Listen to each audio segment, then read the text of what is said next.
Sahanam Bhavatu Sahanam Bhunaktu Sahaviryam Karavavahi Tejasvinavaditamastu ma vidvishavahai. Om Shanti Shanti Shanti.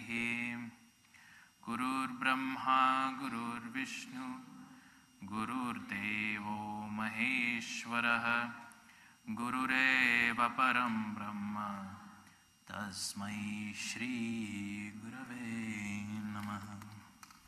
Tasmai Shri Gurave Namaha. Hari Om. My name is Samir Murali, and I'll be speaking on verses 25 and 26 in Bhaja Govindam. I guess I'd like to start, this is the last day, as everybody knows, and I'd like to start by congratulating all the speakers ahead of me. Everybody that I heard was very good, and I enjoyed everybody else's talk. Just a brief kind of recap of what we've covered. Basically, as everybody knows, Bhaja Govindam, Shankaracharya ji is coming with his followers, his 14 followers, and he comes across this old man on the banks studying Sanskrit grammar. And then he is inspired to kind of basically go off on a very, as my previous distinguished speaker said, very blunt course of outlining how bluntly we go through these foolish exercises in our lives, and basically in each verse gives us a little bit piece of how to rectify that. And when reflecting on the whole story, just an aside, of Bhaja Govindam, I always kind of wondered, this old man is sitting there studying Sanskrit, and then all these, sannyasis come and start giving all these Sanskrit verses, I hope at least, I hope one of them stayed back to explain to him what they said. Because they might have just gone away and he would have kept studying Sanskrit grammar. Poor guy. Anyway. Anyway, we'll get into the soybeans of the matter. I want to say the meat of the matter in the temple. Anyway, so the verse 25, if you'd like to follow with me. Shatro mitre putre bandho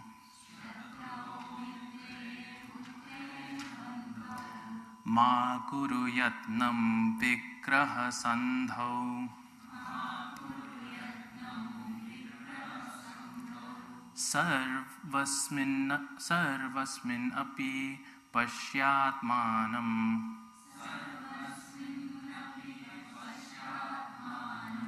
sarvatro sraja bheda jnanam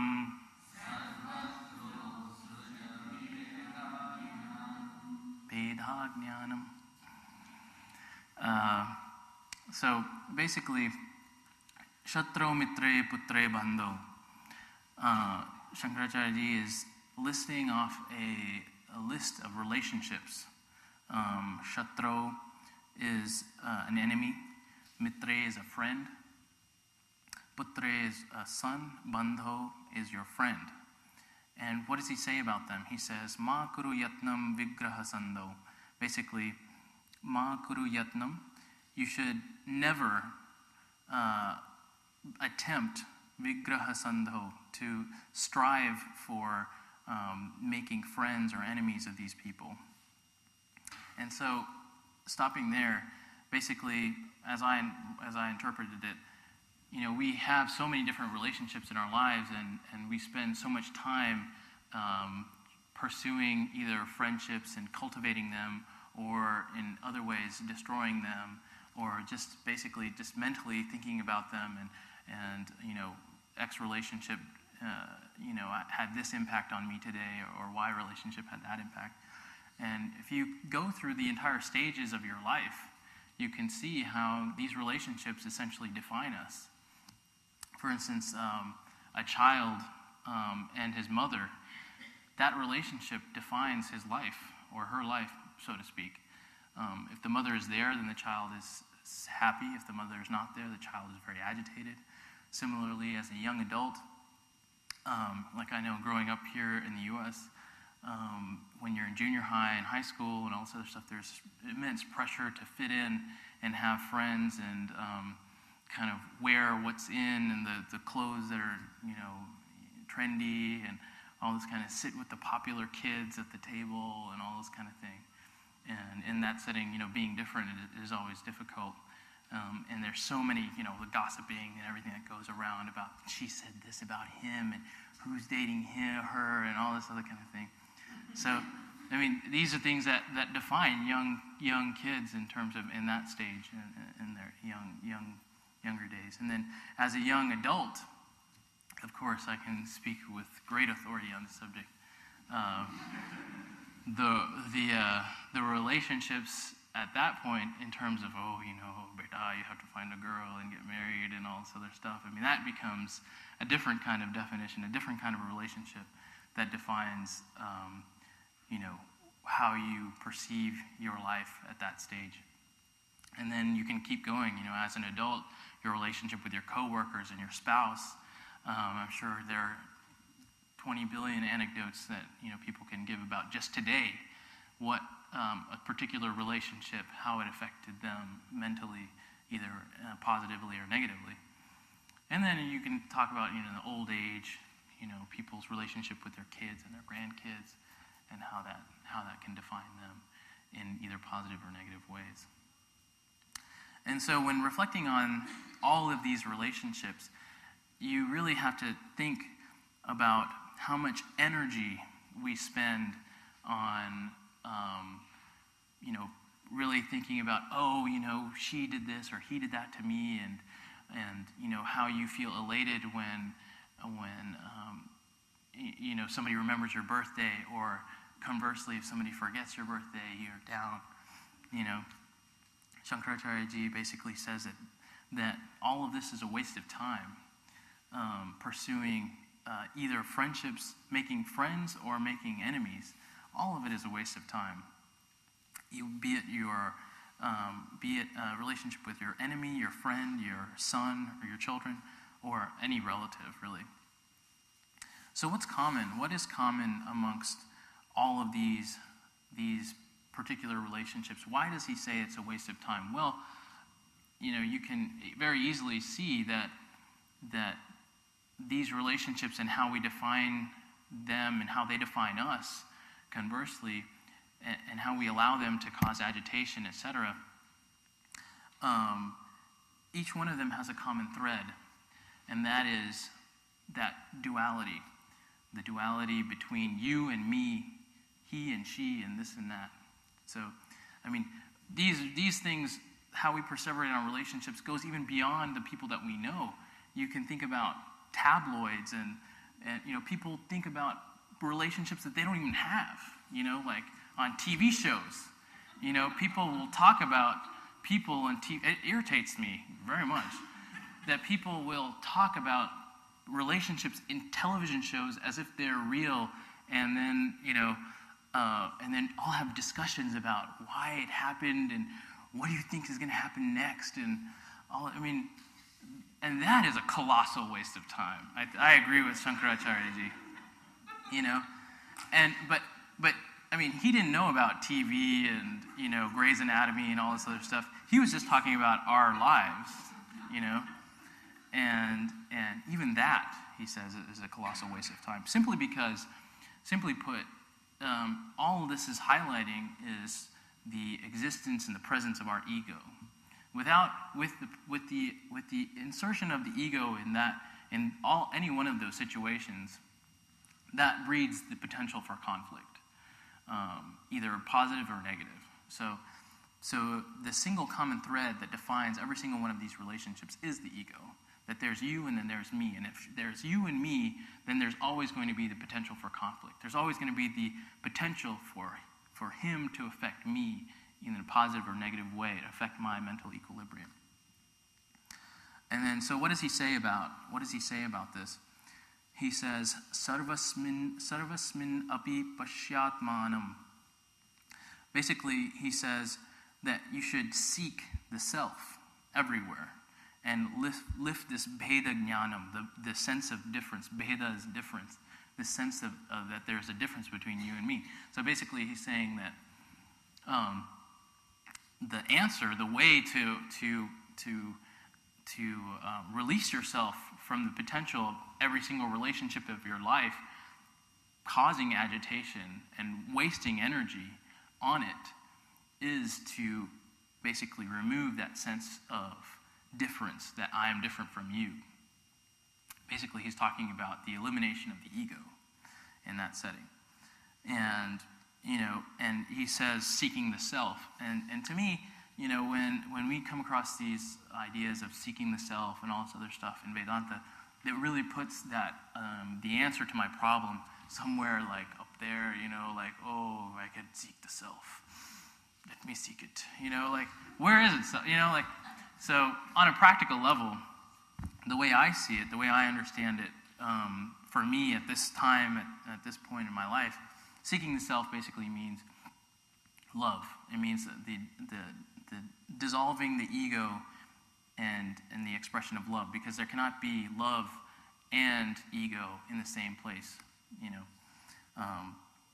So that's what I define love as, the absence of duality. Just when you have overwhelming love for someone or something, they become yours, and it breaks all barriers. Similarly, like a mother and a child, you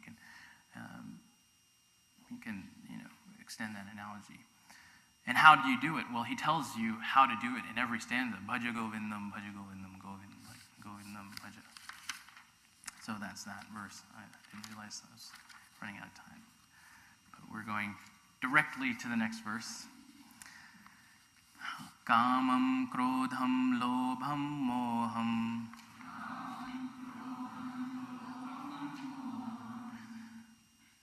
Tyaktvatmanam pashyati soham. Atma jnana vihina mudha.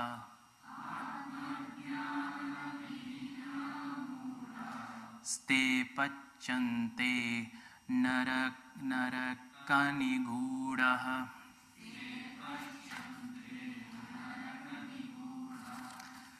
So, basically this verse is telling the individual, in this case the elderly man, that you should leave aside all these things, kamam, krodham, lobham, moham, desire, anger, greed, delusion, and seek the self. Once again, he's kind of going back to this same solution of seeking the self. And those who don't have no self-knowledge. They are basically people who are trapped in hell and tortured. And basically, I thought about this verse a lot. And it's very easy to kind of superficially be like, oh yeah, greed, hate, anger, all these things are bad. Who wants to partake in those things? I don't have those things.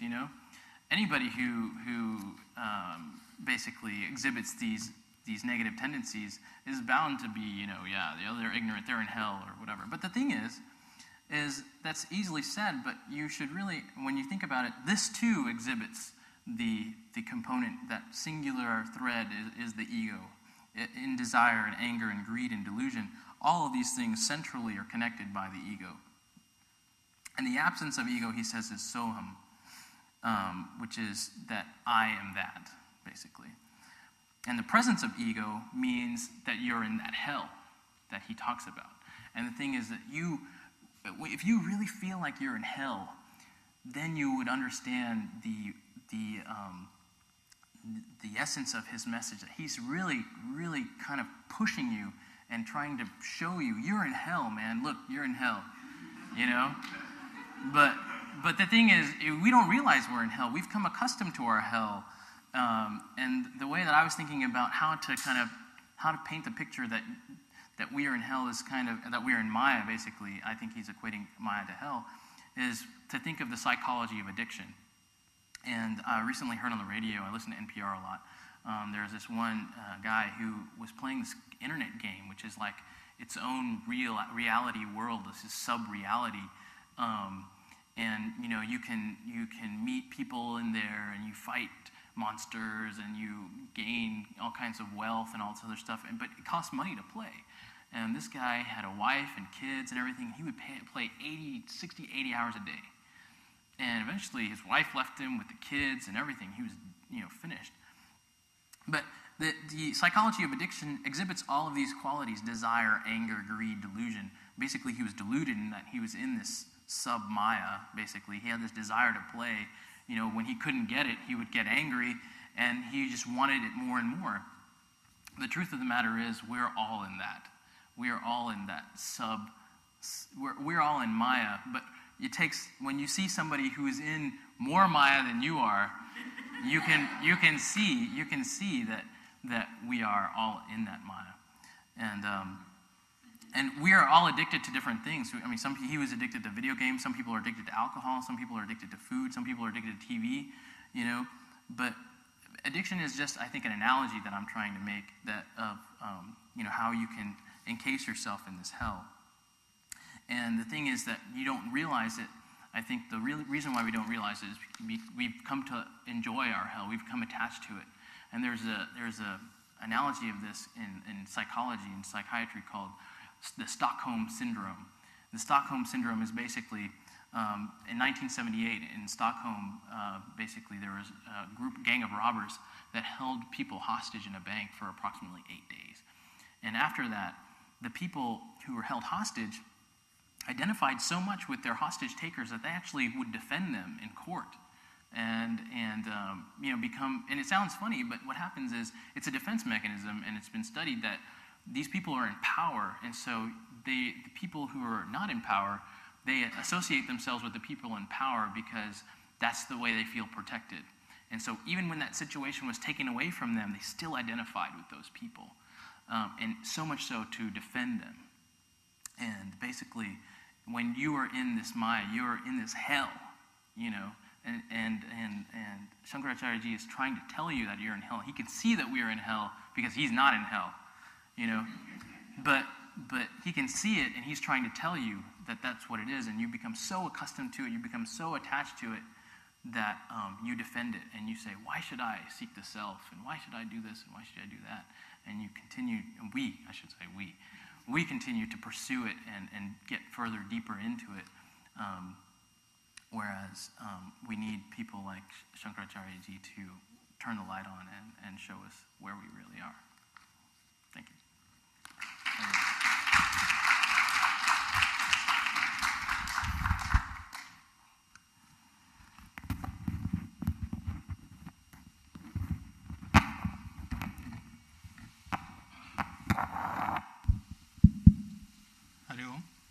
Next we are going to listen to Raman's talk.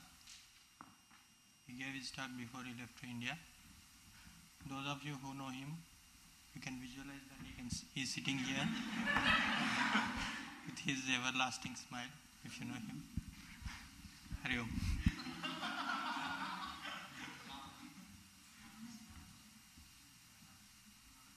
Shahana Vavatu Sahana Bhunaktu Saha Viryam Karavavahai Tejasvinavaditamastu ma Vidvishavahai. Om Shanti Shanti Shanti. Gurur Brahma Gurur Vishnu Gurur Devo Maheshwaraha Gurureva Param Brahma Tasmai Shri Gurave Namaha. Now we will look at the verses 27 and 28 of Bhaja Govindam. Bhaja Govindam, Bhaja Govindam, Govindam Bhaja Mudamate. Samprapte sannihite kale, nahi nahi rakshati dukrun karane. Geyam Gita Nama Sahasram Deyam Shripati Rupamajashram Neyam Sajjana Sange Chittam Deyam vittam. This verse was told by Sri Sumati, who is the disciple of Adi Sankaracharya, to the sincere spiritual seekers that as part of their daily life they should follow chanting Bhagavad Gita and Vishnu Sahasranamam. Geyam Gita Nama Sahasram. Deyam Shripati Rupam Ajashram. They should always meditate on Lord Vishnu. Neyam Sajana Sange Chittam. Always they should keep the company of good. Deyam Dinajanayacha Vittam. They should distribute their wealth to the needy people. Okay. Geyam Gita Nama Sahasram means Geyam means is to be chanted. Gita here denotes Bhagavad Gita and Nama Sahasram denotes Vishnu Sahasranamam. Vishnu Sahasranamam and Bhagavad Gita has to be chanted daily. Why?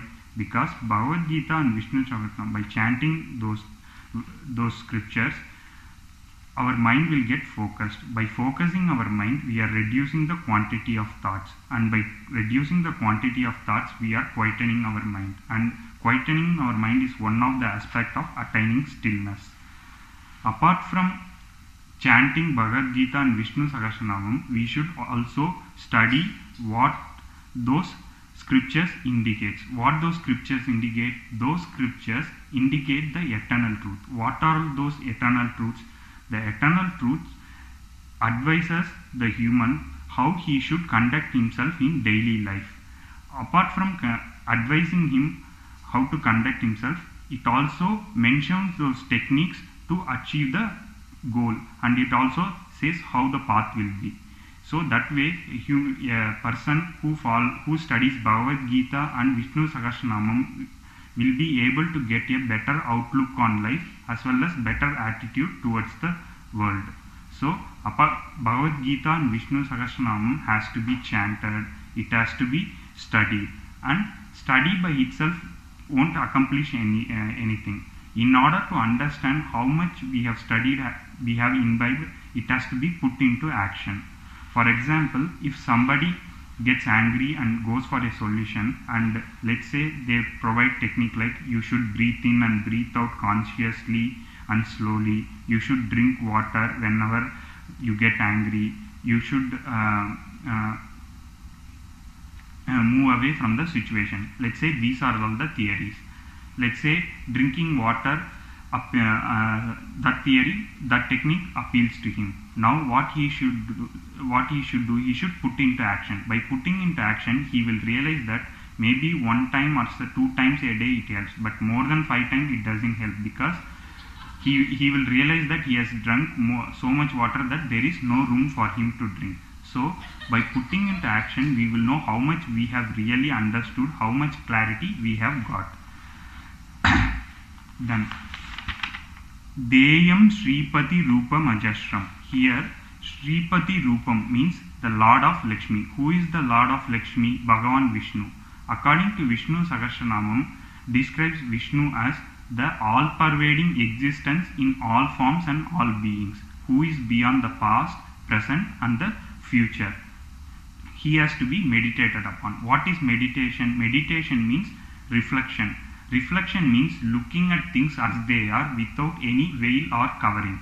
So whatever scriptures we have read, apart from studying and putting into action, we have to meditate of what they really told, how much we are really implementing it.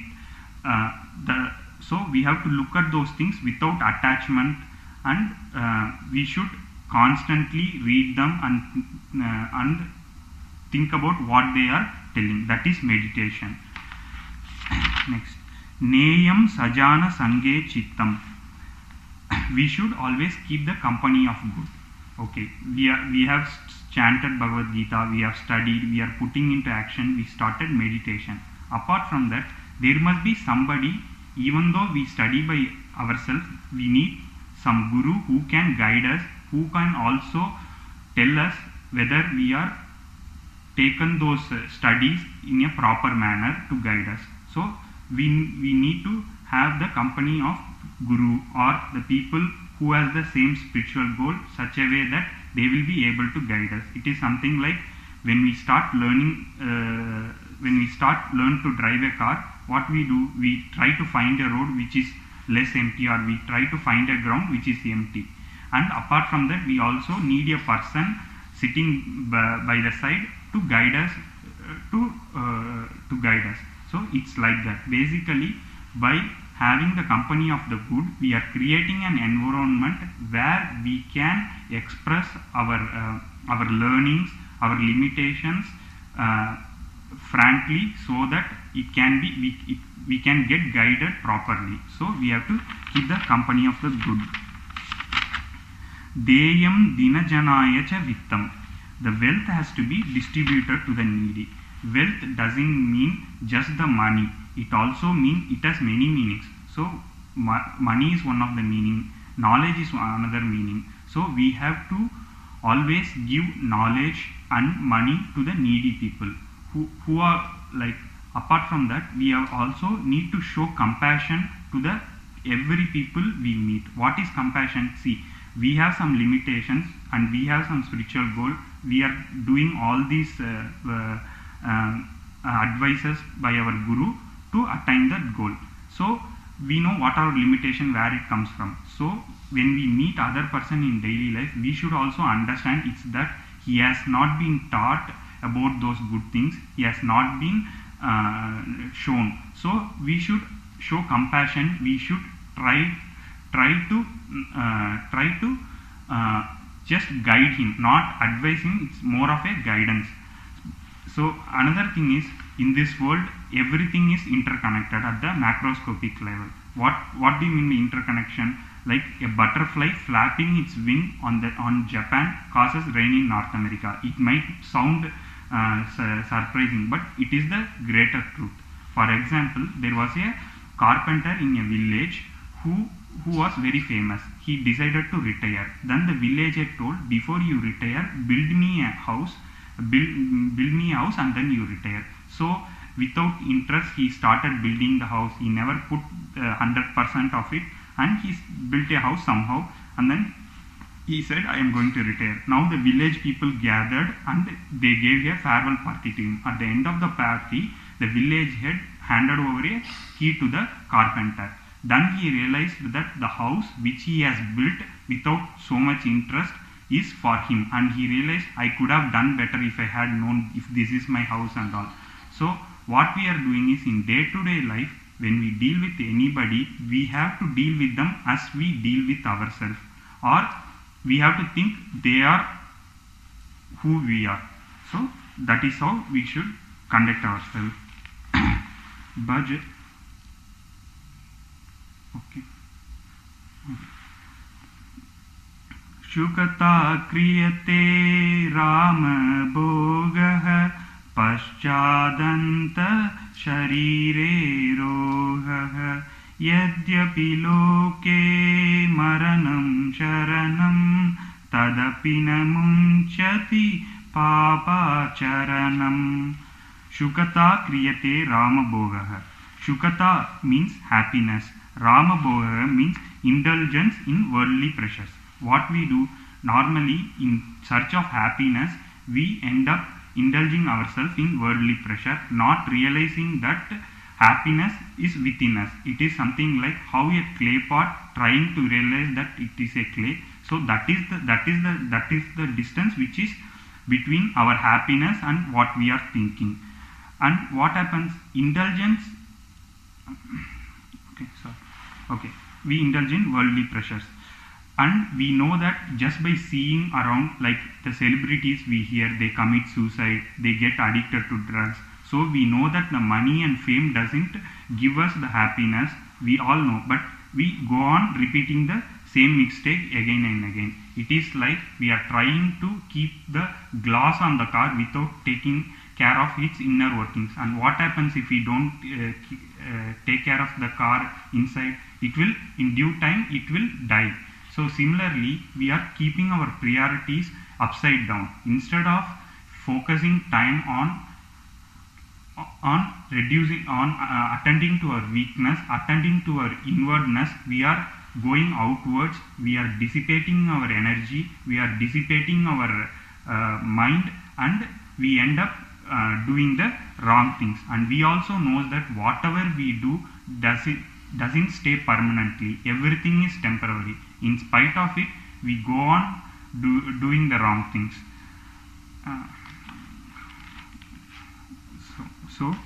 And we know, okay, paschajanta sarire rogaha. So indulging in worldly pleasures causes diseases of the body. Yadyapi loke maranam saranam. Even we know that the world is the ultimate end, but we do not leave the sinful behavior. So what we should do is, we should make use of the opportunity provided by the God to be born as a human, and we should focus inwardly in evolving ourselves and try to attain that state of stillness. Hari Om.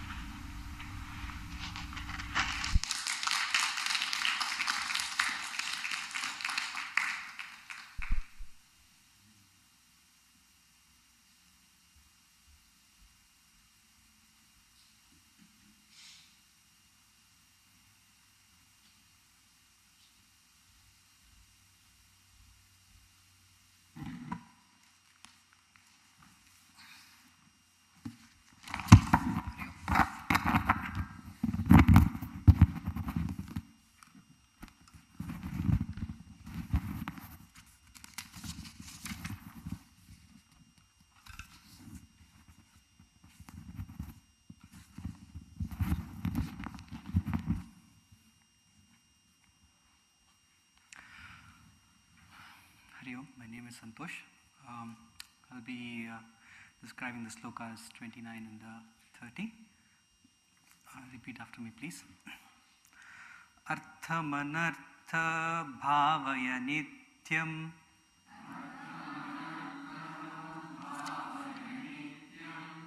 nasti tataha sukaleshaha satyam putradapi dhana bhajam bhitihi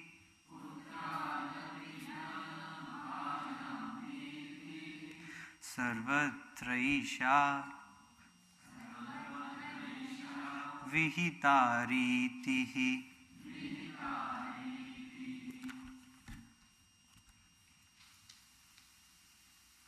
Okay, the previous slokas we have seen Adi Shankaracharya describing how an individual indulging in carnal pleasures goes through sufferings, and then how to is also given points on how to come out of the sufferings and lead a better life. In this particular sloka, he describes about the how wealth is calamitous, and how indulgence in money could also lead to sufferings.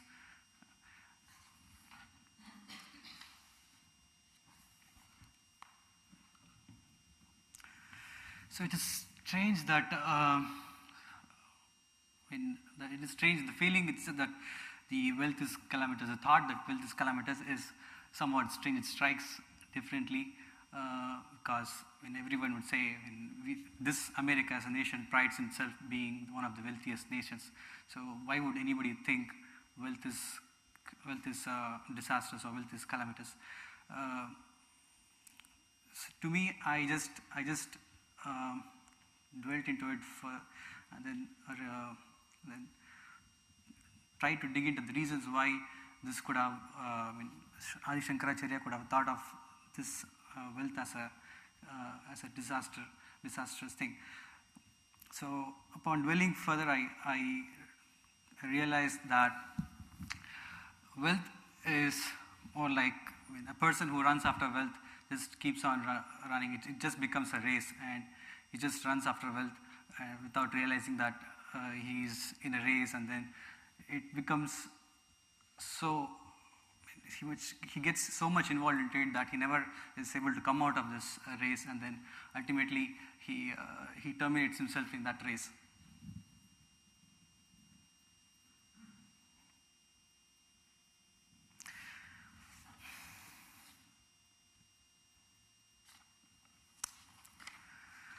Artham anartha bhavai nityam. Artha means wealth or money. Anartha means disastrous. Artham anartha bhavai nityam. Bhavaya meaning bhavai meaning reflect or think. Nityam is throughout, constantly. So artham anartham bhavai nityam. Always keep in mind that wealth is disastrous. We all grew up as kids with very meager requirements. Our requirements were like food, good food, then playing, lots of time to play, then lots of friends, then maybe some money to buy toys, etc. But we didn't have any big requirements. As we grew up as young people, we started earning and making money. Then we built up our basic facilities, say house, car, and other things.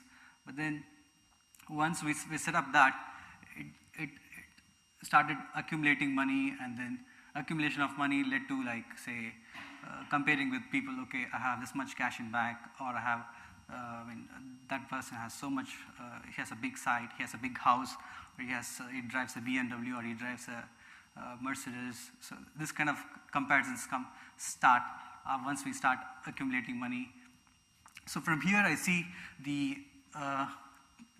this wealth taking two paths.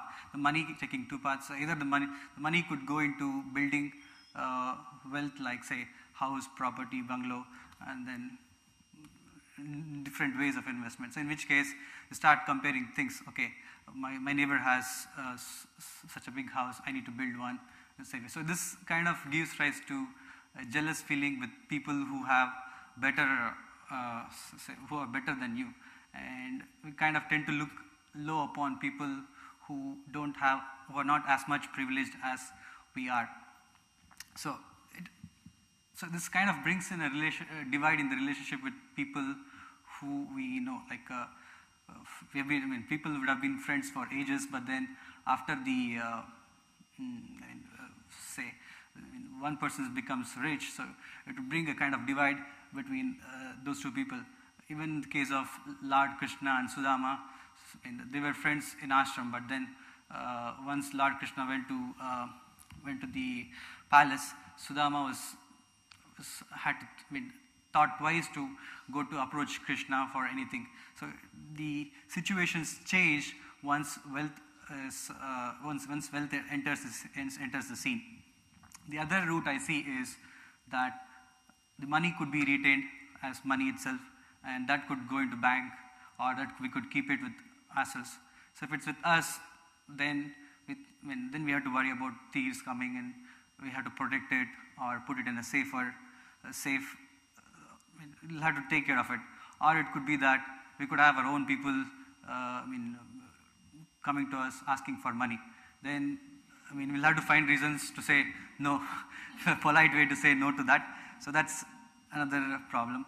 Or we could have our own kids looking at the money and trying to splurge it. So we'll have to find a way to protect the money from the kids also. So that is another way.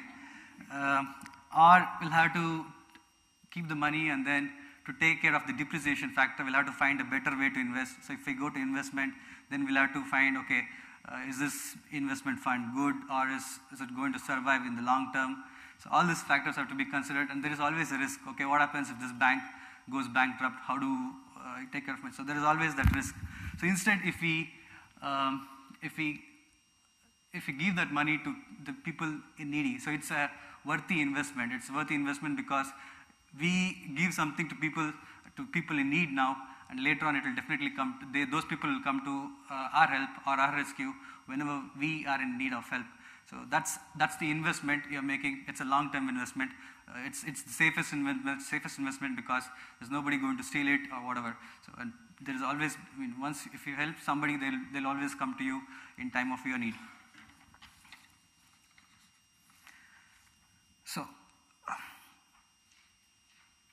So once we build up wealth, what happens is it kind of gets into a race mode where, okay, I earn so much, the other person earns so much, so it kind of gets to a race. You always try to beat the other person, your neighbor or your friend or your classmate or anybody. So it always gets into that mode where it's a race. So the more you get, you would want more. The more you earn, the more you want, and then so it starts building up. And it's kind of, I compare it to a system which has positive feedback. A system which has positive feedback, we all know that it's not stable. It's always going to terminate itself. A bomb, nuclear bomb, for example, it has positive feedback, so it's always going to blast. So this is something like that. And from that angle, I see wealth is calamitous as a right statement. So it's true in engineering as well. So, artham anartha bhavai nityam. Sri Shankara advises the disciples to always reflect in mind that wealth is calamitous. Wealth is never is disastrous. It's going to terminate the individual who runs after it. So it says, "Nasti tataha sukha lesha satyam." Nasti, no, there's no happiness. Nasti means no. Tataha sukha lesha satyam. Sukha lesha is there's no little bit of happiness in this, and that's the eternal truth. So nasti tataha sukha lesha satyam. That is, there's no little bit of happiness in this wealth, and that is the eternal truth. Next line. Putradapi dhanabhajam bhitihi. Like I was telling before, if we have wealth, we'll have to find excuses to say no to people, to relatives, or or even protect it from our own kids because of the fear of them splurging it. So there's always risk. It's not just it could this. So in this line, he says, Sri Shankara says that you have the fear of the wealth being or the money. You fear the wealth being taken away even by your own son. So there is much less the others who are not related to you. Sarvatraisha vihita ritihi. And this is the way it is throughout with wealth. Sarvatraisha is always, vihita is, this is the way it is, riti is the way it is.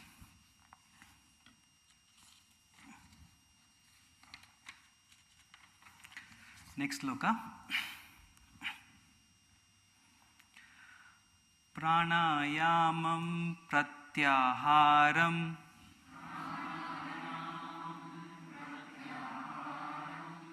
nitya viveka vicharam japya sameta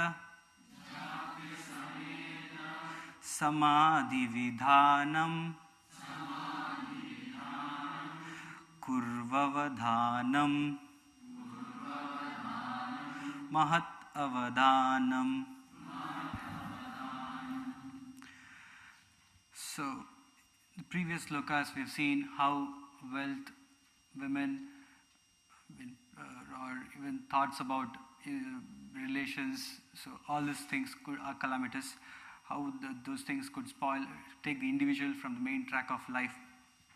In this particular sloka, Sri Shankaracharya advises on ways an individual could get back to the track of life and how he could lead a clear life without any tensions. So some of the things that were discussed in the previous slokas were Sri Shankaracharya gave a 5-point approach to leading clear life in previous slokas, and these 5 points are called as they could be summed up as bahiranga sadhanas, or ways to cleanse up the things around you or your external aspects as people see you. So these include study of Gita or chanting of Gita, then worship of Lord or chanting His name, then satsang, that is being in company of good people, and charity, that is giving to the needy people. And the last of this is the elimination of all wealth hunting distractions, that is basically avoid running after money. So these are the 5 things that Sri Shankaracharya has advised for the Bahiranga Sadhana, or external cleanliness. So of this, I find the easiest thing, the most easiest and the easiest thing to do on a daily basis is the chanting of the Lord. The simplest thing is to have friends who have names of God, so you could always call them, and it must be the easiest way to, yeah. So that's the easiest way I found. The other things are a little tough to follow.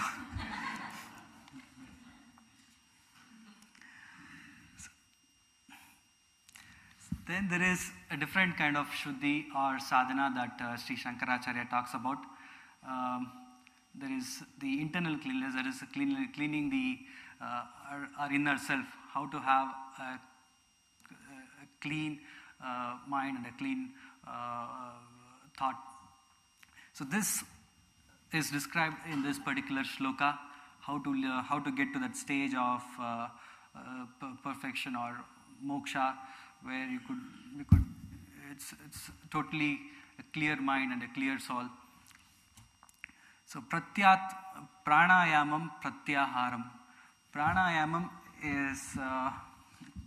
I guess you would have come across this term previously, but the meaning here of pranayama is much broader than what we generally perceive it as. Pranayama is usually taken to be a technique of breath control, but here it has a wider meaning. The technique of breath control is called as the swasayamam, that is different from pranayamam. Pranayamam is at a higher level. It's the art of controlling the activities of the body or the energies of the body and redirecting it in the right direction. So pranayama is used in a broader sense, and the Upanishads have like 5 different definitions of pranayama, which is probably not, which can be discussed at a different forum.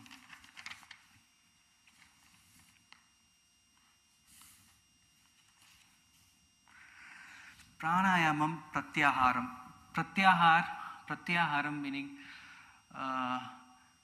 the act of, or the ability to control the senses, the thought, and to withdraw from the activities which we think are not useful. So it's that act of keeping one's mind in control or one's soul in control. So pranayamam and pratyaharam are the first 2 ways to cleaning, to getting to attain the internal cleanliness, internal perfection in internal cleanliness. Then there is nitya viveka vicharam. That is nitya, meaning daily. Also in this case it's used in a wider sense. That is also something which is real. Nitya meaning something which is also real. Anitya meaning something which is not real. So viveka vicharam, that is always keep thinking about or reflecting about or contemplating about what is real, what is not real, and or what is good, what is bad. So I'll always keep contemplating, so that in time of need or in time of test or in time when it calls for action, we clearly know what to do or what not to do, what is real, and we pursue the real thing. We just leave the unreal things out. So we have in the first line we came across pranayam, which gives you control over the body. In second line, in the same line, prana pratyaharam gave you the control over the mind. So once we know this, we need to know what is right, what is wrong, what is real, what is not real. So to pursue, to take a decision and go in the right direction. So now we have the control of the body, and we know what is right and what is wrong, so we could lead ourselves in the right direction. So these are the first three things of attaining cleanliness, to cleaning the internal aspect of oneself. The last two are the japa and samadhi. That is japya sameta samadhi vidhanam. Japa meaning the chanting of Lord's name, and samadhi in this case is taken in a wider sense of having clear thought in mind, and no distractions in mind. There could be people sitting in a temple could be thinking about a lot of things. For example, they could be. Person goes to a temple with new slippers. He could be thinking about slippers outside the temple. What would happen to the slippers? So, or people could be thinking, okay, what's happening in my neighbor's house, or how is he doing, or today was looking upset. Was there a reason? So, without all these distractions, clear thought as to what, without any distractions, is called the samadhi stage. So once an individual achieves these 5 stages, he is both internally clean and externally clean, and that's the perfect state of body and mind. So Sri Shankaracharya advises the disciple to follow these steps with care and with great care. That is kurvavadhanam, mahatavadhanam. Avadhanam meaning care. So kurvavadhanam, mahatavadhanam.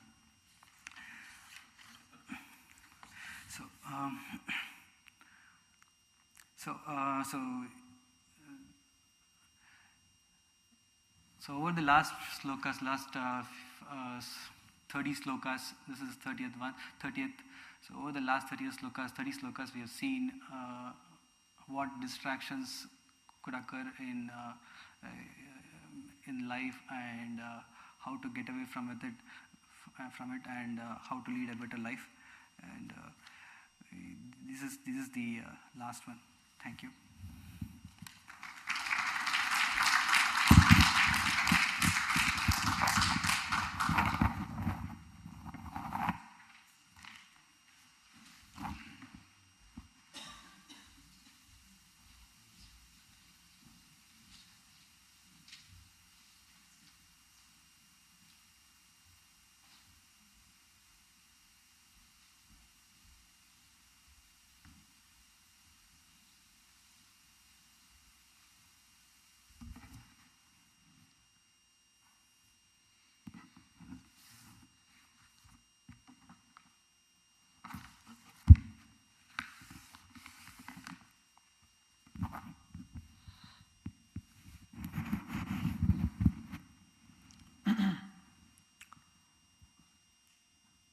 For lack of one more individual, one shloka is left, and that is where I am pitching in to have a complete sense here.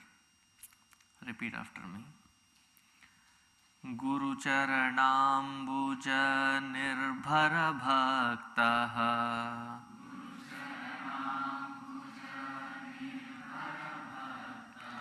samsarad chirad bhava muktaha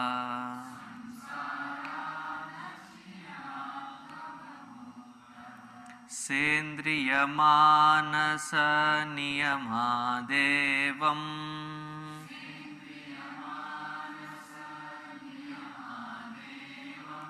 drakshyasi nija hridayastam devam.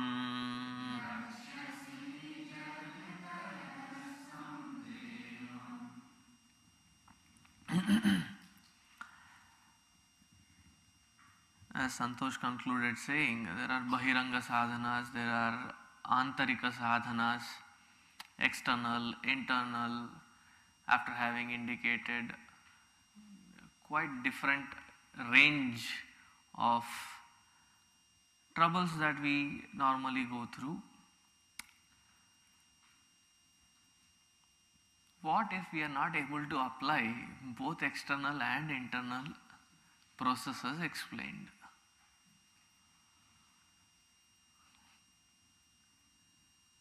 Any solution? This is Guru Charanam Bhuja Nirbhara Bhaktaha. If nothing else works, then find, and this with utmost sincerity, find at least one person in this whole universe to whom you might have complete trust, respect, and based on that trust, the path indicated by them can be followed by you. Here that person being indicated as the Guru. One person has that trust. Because the ego, the whole sadhana being to eliminate this ego. As Ramana Maharshi puts it in the very end of Upadeshasara, aham apetakam nija vibhanakam. The complete evaporation of the ego, establishing oneself with the experience of the self within, is the greatest penance, greatest tapas. So in order to remove this ego, we have been trying different methods, not been successful so far. Find at least one person in life to whom we could dedicate, to whom we have lots of trust and belief, and based on their directions, we can guide our lives into this inner world. Samsarad achirat bhava muktaha. From this samsara,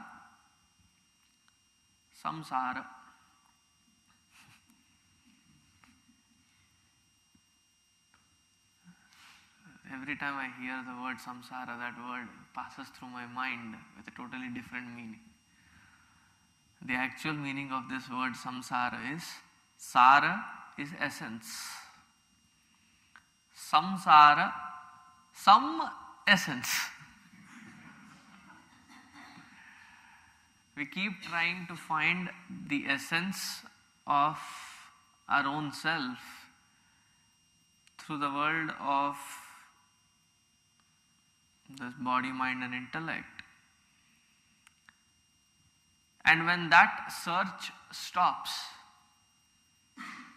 you have reached the highest stage in spirituality. And the moment you reach to the highest stage of spirituality is when we understand that there is actually no movement to call it a reaching. So you can talk about like when Nitish said the illusion of time. It was a beautiful contemplative statement made or referred to as Swami Krishnananda's statement. Movement from where you are to where you want to be is time. And illusion of time to be removed is when you are comfortable where you are. So there is no urge to be somewhere. Once we have reached to that state of completeness, we understand that there was never, in the very first place, a starting point to start from and an end point to reach to.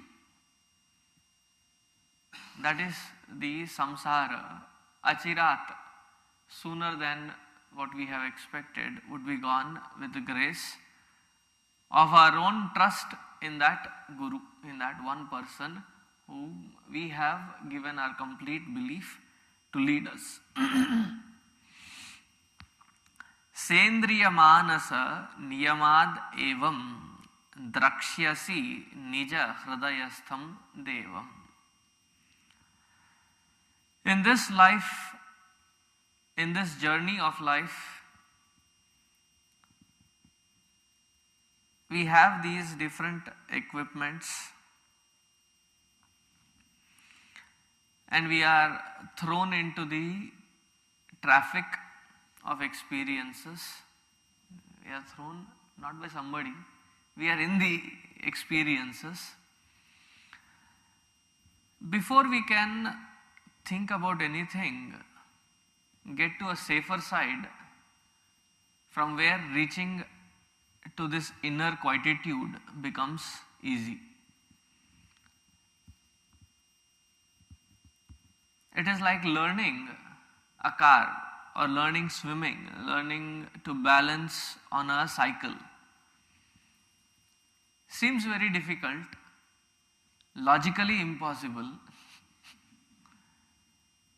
At least the cycle, the first time that you are riding on it,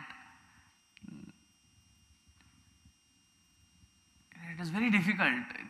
You can think about a vehicle which has 4 wheels, or at the most the one which has 3 wheels. In India growing up, probably you have seen those 3-wheelers, right? I am not talking of the rickshaw. The smaller variety of it wherein you have those 3 wheels and you keep going around. Tricycle. And you have a pretty good balance on that. But there comes an age wherein cycle is given. And you start learning that cycle. The first few times you try it, it is totally unconceivable that you can balance on it. You can think of a balance on 3 but not on 2. I think it was in that village when we used to take rent out the cycles and then try it out. That's how I learned it. I used to not have the confidence to learn because it was not imaginable that you could have a balance on these 2. So that was the time when we went to the circus. And in that circus I saw somebody managing it efficiently on one tire, a unicycle, and it was so easily he could do all that. And okay, if he can do it too, I can always try. So finally, the day I got up courage and mechanically knew how to do it, but practically it was not possible. So when I went to hire a cycle, he gave a cycle which was of my height. The bigger cycles, not the smaller ones, of my height. So I wanted totally trying it on myself, by myself. So found a place wherein it was slope. And getting onto the cycle was a problem. So in India, the kind of house construction, there is a foundation. So the foundation is an elevation. So I got onto that elevation, got onto the cycle and kicked myself away from that foundation. Okay. And got into the slope. Soon realized that the vehicle was going in one angle and I was going vertical or perpendicular to the ground.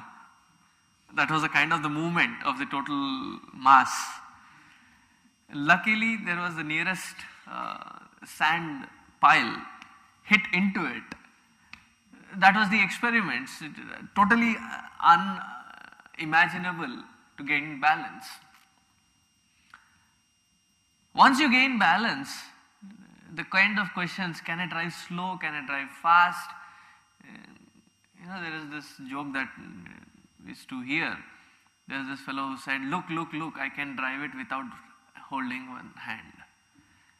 Then after a certain time, he took one foot off. He said, now one hand and one leg. Then again he took both feet off, one hand and 2 legs. I can still manage the balance. Then he took the other hand off. So both hands off, both legs off. suddenly lost balance, hit something, and then I said, no hands, no legs, now no teeth. Initial phase, there is that kind of probably a restlessness in trying to find everything in one quick go. But once you learn the art of balancing it, it doesn't matter where you are, how you are. It becomes in its own simplicity a flow. Sendriya manasa niyamat evam. So first gain this balance within, and the rest of it becomes a play. You can start playing. And sooner than what you had thought, drakshasi nija hridayastham devam. You will see that self-illumining, which does not require any other illumining agent, self-illumining within, and that is what is the sara that we have been searching for. So that was Bhaja Govindam, very beautifully rendered by these 16 of them. 14? 14 or 15 including Raman, right? 15. 16. Including me 16, okay, fine. So I request each one of you to come onto the dais. So half of you, half of the audience is this side, right?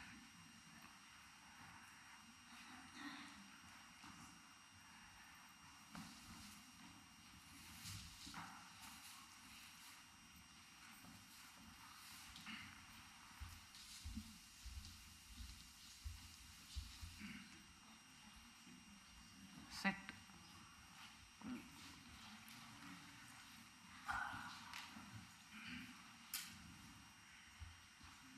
No, I want you all to be sitting on this side, one behind the other, so that probably it can get covered.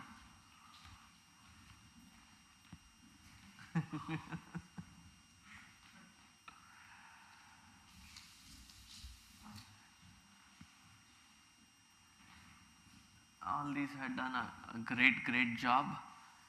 Give them all a great big.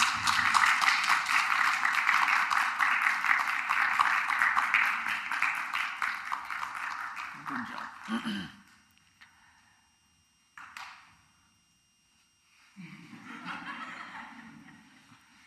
Now while you were clapping, he woke up, so he thought he had to participate.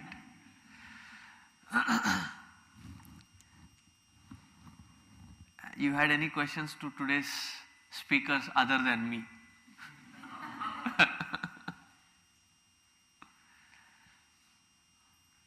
Any? Or else I'll have to torture them by asking my way of questioning. Shankaracharya was about their age when he probably wrote the Bhaja Govindam. He was 27, 32 years already, and much more profound, or even as profound as Bhaja Govindam. So this is to be realized by the person it was said to, who was trying to learn grammar at that age.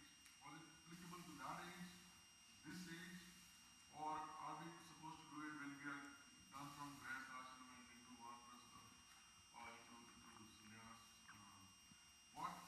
Which age group was it he saying it to, not who is now rendering it to us?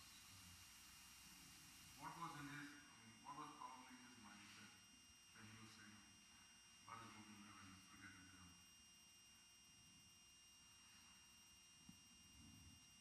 The only best answer that I can think of is next time I meet him, I'll definitely ask him. Because it becomes really difficult to answer on his behalf to what age did he cater this to.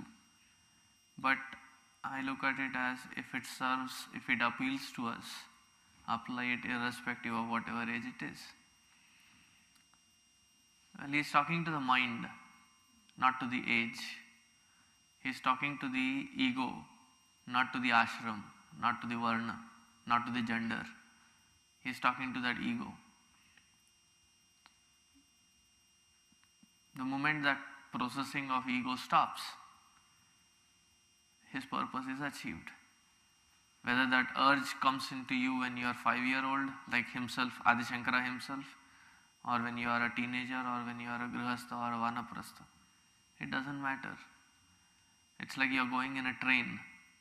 There is a pantry in the train serving good garam food. And at what station should you eat? It depends on your hunger, whenever you want it. You could have not eaten the whole day, just got into the train thinking the first thing that I'll do is get into the train and eat. Or you had sumptuous good food, and till next day I don't need food, and you just hit the bed. It varies. The purpose is that the ego is evaporated, to whichever age it applies.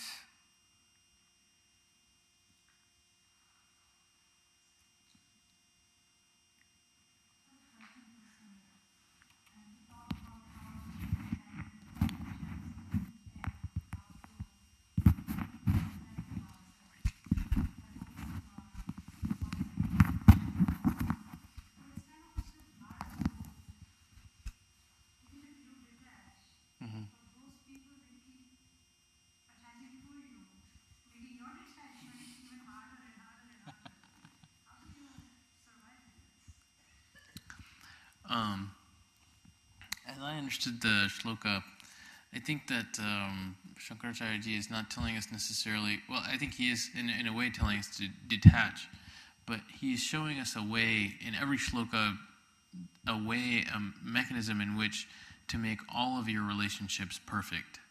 That you do, working at them and trying to make a friend out of somebody or make an enemy out of another person is a wasted effort, it's wasted time. What he's saying is, by seeking the essence, by developing that love, essentially that, what, as I interpret it, love, the seeking of the self, the disillusionment or the dissolving the ego, by achieving that, every relationship becomes perfect, no matter who it is or what the relationship is, or how much they try to attach themselves to you. In that way, for instance, like a person like Gurudev, for example, like there's so many people that are flocking towards him, trying to get that knowledge or develop a relationship with him. But at the same time, he's like the example of a lotus above the muddy water. He's blossoming above all of that murkiness and all this other stuff underneath. So by doing the prescribed action of dissolving the ego, any relationship, anything that you do essentially becomes perfect.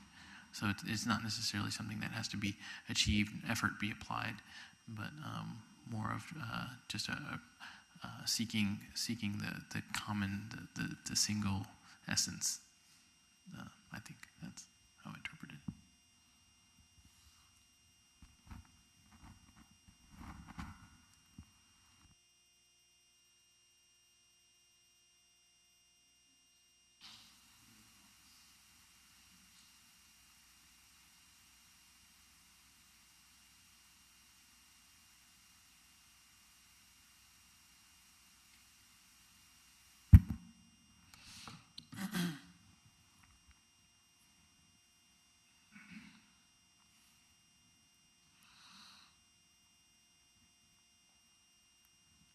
It is said that we can relate to an audience better if we talk to the audience not with fear but with love. And if it is the first time that you have been speaking, this is how I learned it, or I was taught in a public stage. You get onto the stage, the topic itself is heavy, and then the audience are new, and then there are these several butterflies inside trying to break free, And there is a very, in Hindi it is called Khalbali, Gadbad Gadbad in the Madhya Pradesh. So I was told, as you get onto the stage or the dais, you look keenly around each person. And there are some keen eyes that you see in the audience. So pick one such pair in this side, this corner, and pick another pair on the other side. Or if there's nobody, that one is sufficient. At least in a crowd of 20 to 100, you will at least find one set of pair of eyes looking at you straight. So looking straight into their eyes where you feel comfortable. That's the point, that's the key. And then address from that eye to that eye. Giving a blank stare in between. You immediately overcome that initial stage of fear.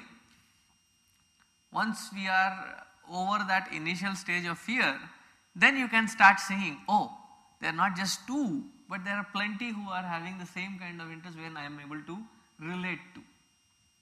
So you work out your, and this is the initial moments. Then, I have read this very beautiful statement. In the first 5 minutes of your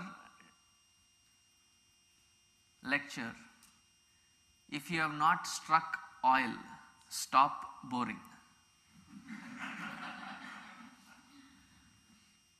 Your first 5 minutes is very critical. See, if the audience knows you already, and then you come here and the first 5 minutes you don't hit the oil, it's fine. But if you are a new to the audience and the audience is new to you and you have to relate to them, that 5 minutes, initial 5 minutes, the rapport is very important. So what you say has to catch their attention. So there was this young pastor or a young brahmachari, either way, was very nervous about his first speech. So the older pastor said, you have to catch their attention in the first statement that you make. Try making this statement. He said, I have slept with a lady in earlier part of my life. And look, everybody's attention is to you.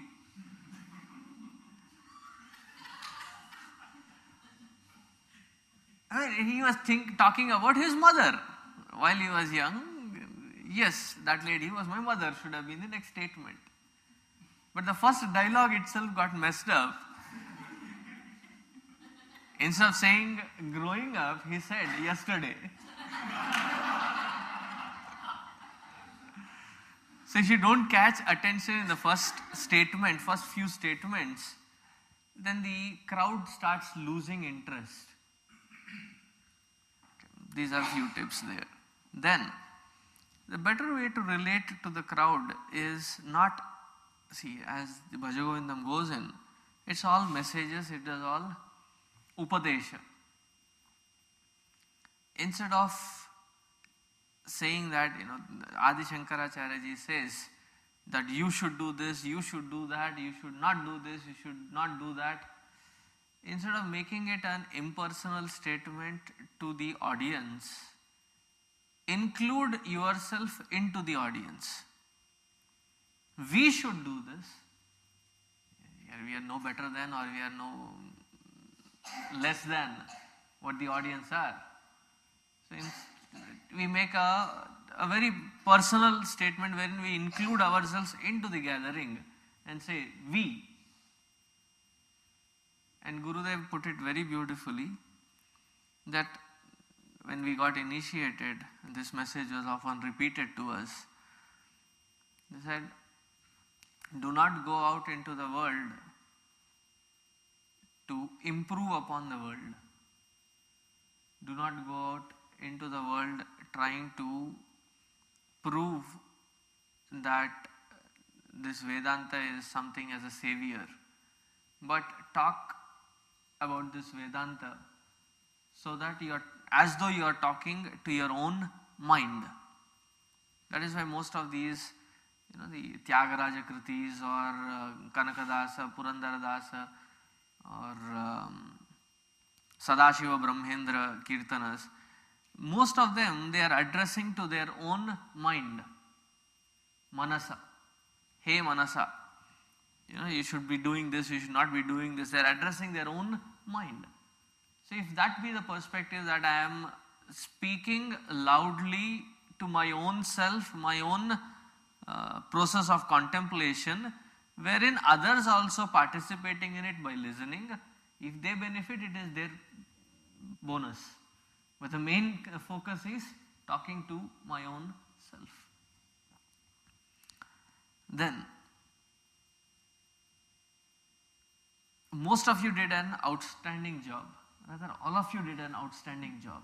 Not most of you. All of you did an outstanding job for speaking on this great topic. It's not just my opinion. There are many of them who are listening, who have been listening daily. They have been telling me that every day they have been coming and telling these kids are doing a great job. One thing that I would go further in indicating is, I think it is a Toastmaster that they have here, wherein you are forced or you are taught not to use your cliches. Some of us have, basically what I mean,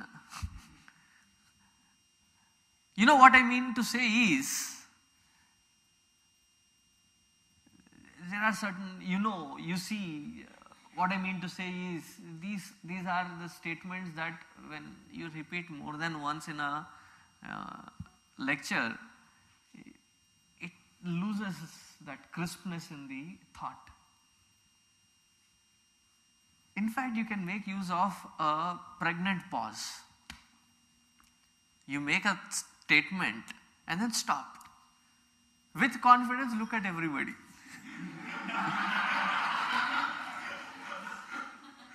While looking at everybody, process your thought and then say it. In that period, what we end up doing normally is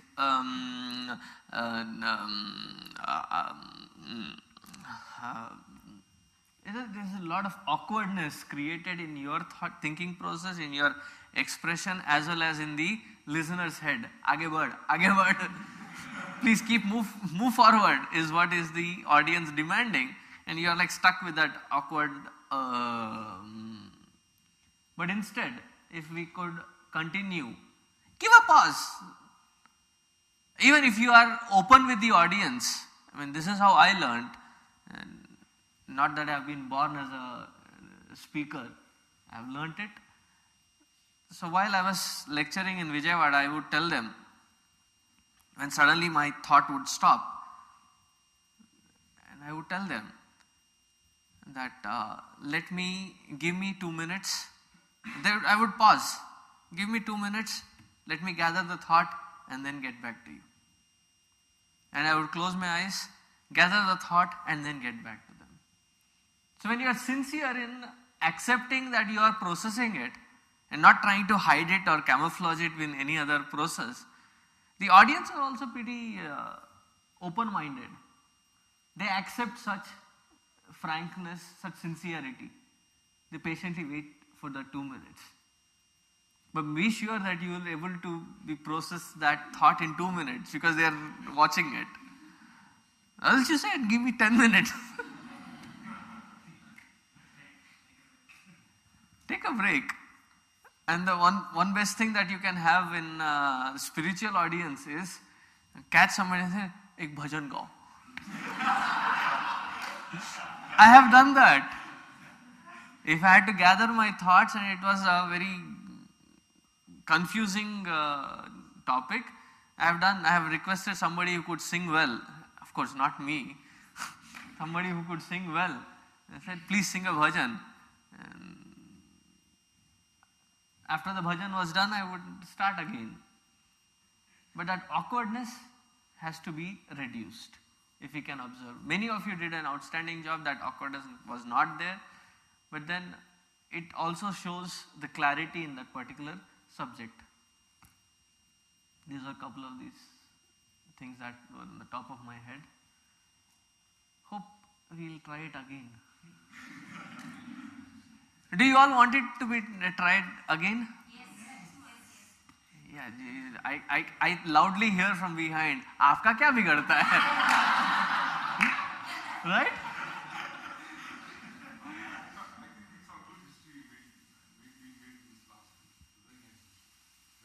Very? It was very good to see children, the youth being able to speak from the dais. We made history this last weekend. Good history. And history repeats itself, right?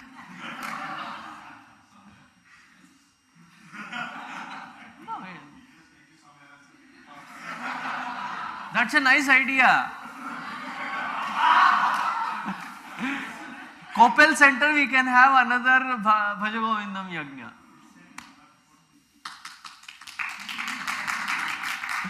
Oh, we have a Kopel Center representation. Man, good thought. Okay, now we will have the conclusion, Guru Dakshina and the Yajna Prasada. After the Yajna Prasada is a CD. Okay. Yajna Prasada is a CD, MP3s, so you can transfer them to your desktop or your laptops or any other music playing instrument. Talks of Gurudev in there. After that, we will move downstairs and we have Bhiksha. So please partake with the prasada, and then that will be the conclusion of this first achievement of the Yuva Kendra. And all these funds that you earn goes to the Guru. It's called Guru Dakshina, right? So that Guru Dakshina becomes your initial CHYK fund, Chinmaya Yuva Kendra fund. Southwest coordinator.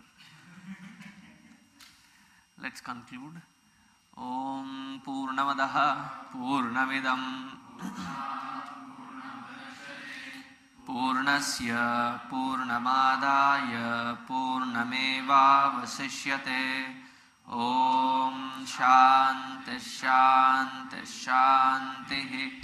Harihi Om Shri Gurubhyo Namaha. Harihi Om.